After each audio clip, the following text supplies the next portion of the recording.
Response video to a My Misery and Me video. I don't think I'll make a habit out of this because I don't really like it. Obviously Jay's been through his stuff. He's on medication, whatever. I don't know what the deal is. I don't know if it's a shtick of some kind, a little routine, a game, I don't know. But this, just for context, this guy used to talk about the truth as being something that people should have a deep passion for, be really emotional about. And all of a sudden now he's saying, no, our intellect should just serve our desire, and the truth is quite irrelevant to that service, apparently. I don't know. It seems that's what he's saying. So anyway, but I just thought it was, it's a valid subject, this idea of what we are, whether we're an animal or whether we're a mind capable of logic and understanding the game and understanding better goals than the short-term goals. I mean, as an animal, most animals live for the short term. They have no long-term vision. They live very immediately. Viscerally, what's right now. And that's the first thing we do as humans, is start to realize that we can plan for a month from now, or a year from now, or 10 years from now. We can store wheat for the winter, or store this for that, and find we can understand that the game is longer than a week or a day, that we live a lifetime. And that understanding changes our behavior. And so we're not driven by the feeling anymore. The feeling might be, I want to eat the blueberries today. But the mind will tell the feeling to shut up, because we're going to store these blueberries for the winter when we're going to be very hungry. That kind of thing. And so there is no emotional driver. Emotion is the gasoline. Emotion is the energy. It's the engine running. The brain puts the car in gear and has the steering wheel.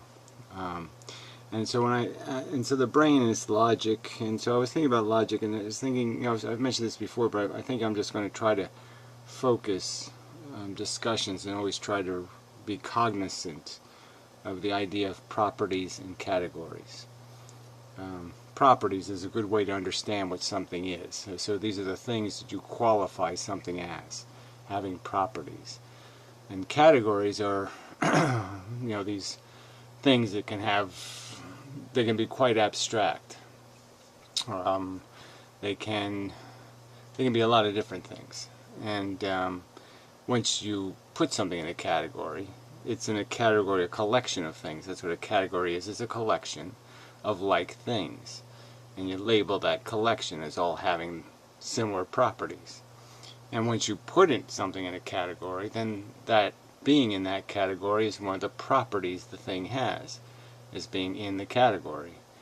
So you could take a word like efficient, and you could say that's in the category of good, reasonable, sensible, can't go wrong. Strive for that. Good goal. It could be in the good goal category. That it's just a basic functionality. You want to be in the functional category, you're going to have to be in the efficient category. You're going to have efficiency as a property. So you're going to have to be in the category, and then the category is one of your properties, being in that category. And so I'm just saying, just giving you an example that this works for everything. Everything's about categories, and it's about the fact that being in a collection, being associated with something else, is what defines everything. And there's the category of good, bad, efficient, productive, destructive. These are all categories, negative, positive, and things get placed in these categories based on their properties. And that all these properties can be pretty well defined. We can use words to define words. And so we're all basically just saying is that you can define its properties by just finding the words that it's associated with and connecting it through the sameness of those properties. Anyway, so that's enough of an overview, I suppose. So I'll start here. About 2 minutes is where it gets a little weird, so we'll play this part.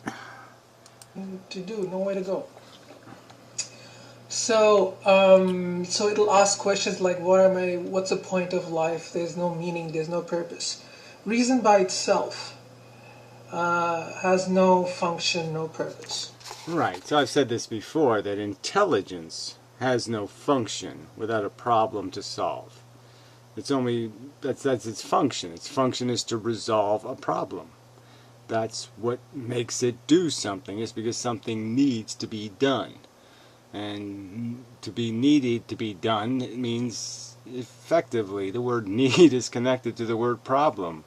There's got to be something not as good as it could be, imperfect, for there to be a need for a resolution, or a need to acquire perfection, an incompleteness of some kind. So you can use lots of other words to describe this concept of a problem that needs resolution through the process where intelligence provides you the capacity to resolve. It gives you solution to problems. It gives you efficiency in your solution to problems. It gives you expedience, practicality, lots of words to describe the quality of a solution. I could fix something, I could fix a hungry cat. I could go outside and I could fix it with a hammer. Right? It's fixable that way. It's not, is that the most efficient way to fix the problem? Or maybe is, the cat food can. So, there's lots of ways to resolve a problem. And there's ways that are fit into category of more or less efficient based on what we've declared to be the value. And so certainly humans do argue over value, but I think we can have the basic idea is the one that creates the least friction, the one that creates the least amount of ouch, ouch, ouch, and the most ooh, ooh, ooh. Yeah. Not too complicated so far. The reason which we have is actually subservient to our emotion.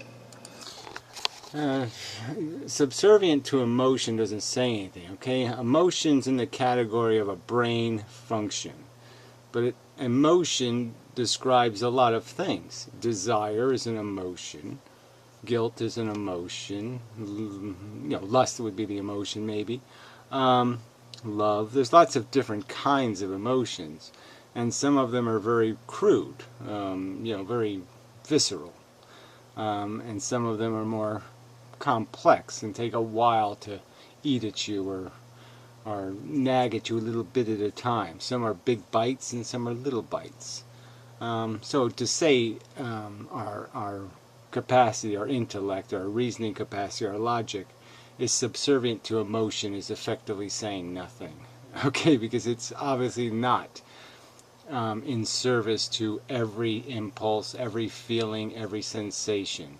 We every single day, can figure out that, okay, I have a pang of hunger, but I know, I'll eat lunch in an hour. I don't eat lunch personally, but you know what I mean. And so we obviously just put that off. There's no problem. We just say, okay, I felt it, I dealt with it, okay, I know about it, and I'll resolve it later. And it's put off. So we completely can control the urgency of what we feel, completely, we can orchestrate it.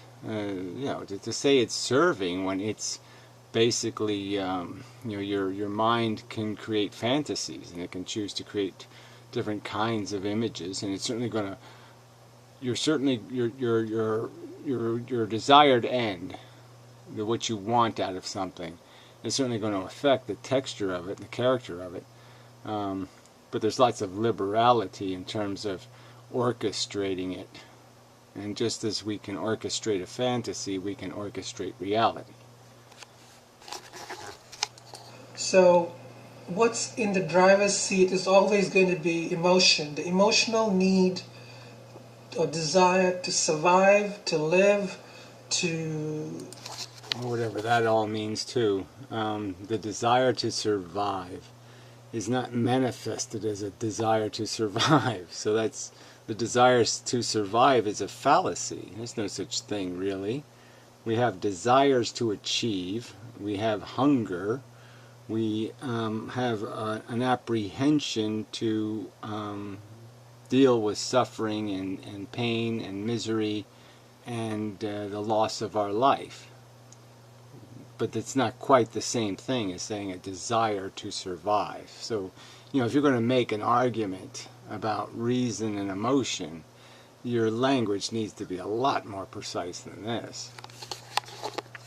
Hope, to look towards the future, to keep on living and, to keep on existing is always going to be in the driver's seat, and reason is... Yeah, whatever. So he's almost like saying that that we can't see any further down the road. So he's almost saying that we can't see 10 years down the road, or 5 years down the road, or even a year down the road. He's saying that we can only we can only deal with emotion, which is only very immediate and circumstantial and transitional and temporary in many cases. It's what I have today. Some days you're more vulnerable than other days. Some days you're hungrier than you are other days. Some days you're hornier than you are other days. And we already are quite aware of that. So in the context of playing our life game every day, we have understanding that there's things that we'll take care of today, there's things that we'll take care of this week, there's things we'll take care of this month, there's things that we'll take care of this year. But none of this emotion isn't driving. Obviously our brain is organizing our needs and our wants and our desires, and we have many competing ones, completely contrary ones. And our intellect is vital in making the decision in terms of which one gets weighted heavier. Is through a logical process. We measure the categories. Which one is decidedly more in the good category than the other? So, again, this is a weak argument. Simply something that's tacked on to the emotional will, impetus to survive, to live. Reason is tacked onto it, and reason serves the function to live, right? I mean, that's... Well, whatever. The fact that we have a big brain and all that stuff is an evolutionary fact, but obviously in the time it was invented, when it was invented, we weren't doing anything very complex. And obviously it was just a scheming tool. And again, quite obviously, we've, through understanding, through recognizing properties and categories, recognizing properties like efficiency, we've been able to understand that the war is bad, that the slavery is bad, that the subjugation of women is bad. Lots of things we've been able to put in the bad category and say we're not going to do that anymore. We're going to create systems that don't make that the function. We're going to change the function. We're going to change the goal of the game. You can't play the game that way anymore. Alright? We're not going to change it because we emotionally need to change it, because we desire the change in this sense. We're going to change it because we understand the change is necessary. And it's the necessity and the devotion to the truth. The truth that compels us. It's a love of truth. It's emotion devoted to truth, seeking it and honoring it, that compels us. So to say it's an emotion means nothing, because it's an emotion that is on a completely different level than any emotion, okay, some caveman could feel. He couldn't do it because he didn't have the categories. We have the category of truth, and we can honor it emotionally, be devoted to it, in love with it. It's basically evolution there. You know, reason is there to aid our emotional need. Well, the argument from the DNA molecule is another fallacy. It has absolutely no credibility as a source of rightness or correct behavior. You don't ask the DNA molecule whether you should do anything. It's a silly thing to ask. It's a dumb molecule. Why the hell would you ask a dumb molecule that took 4 billion years to put a woman's anus 3 inches from her vagina? Obviously it's not brilliant. It's not terribly smart. And so, yeah, you don't ask it any important questions. But you used to know that. But apparently you misplaced that somewhere in all the clutter. So anyway, so let's move on to the end. Of life is to cause us to divorce reason from emotion, and reason without emotion is always going to, it's not going to give you an answer that is suited to what life is. Yeah. Suited to what life is. So again, he's making this argument from nature, and that somehow if we don't respect the lizard and the monkey, that somehow we're not honoring the best of us. The best of ourselves is somehow the lizard and the monkey, the truth-loving, honor understanding, efficiency understanding, productivity understanding, practicality understanding, risk understanding, the future seeing human. That we should call rubbish. That we should make slave to an ape and a lizard. That's your argument?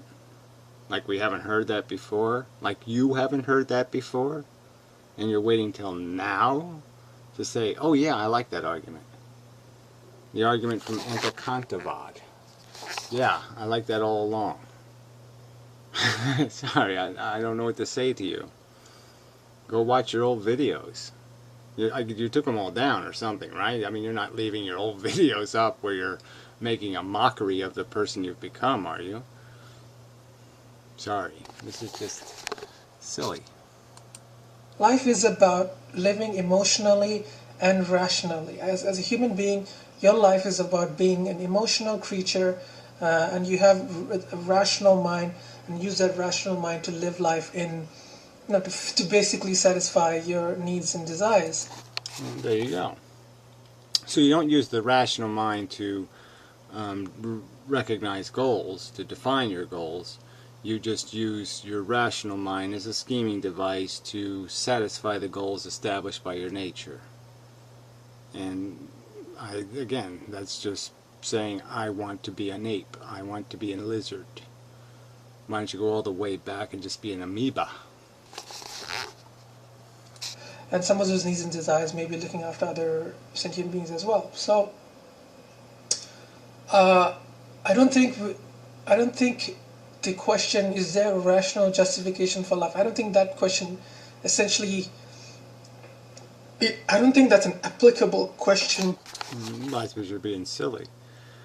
All questions that involve value exchanges, that have risk associated with them, that have capacity to cause harm, all questions, all things that have the capacity to affect the welfare of a sentient organism require justification. All of them. There's no exemptions. There's no free ride. You just say, I don't have to account. No, every single time you start the engine and you get behind the wheel, you have to show your license. You have to demonstrate the car works. You have to prove it.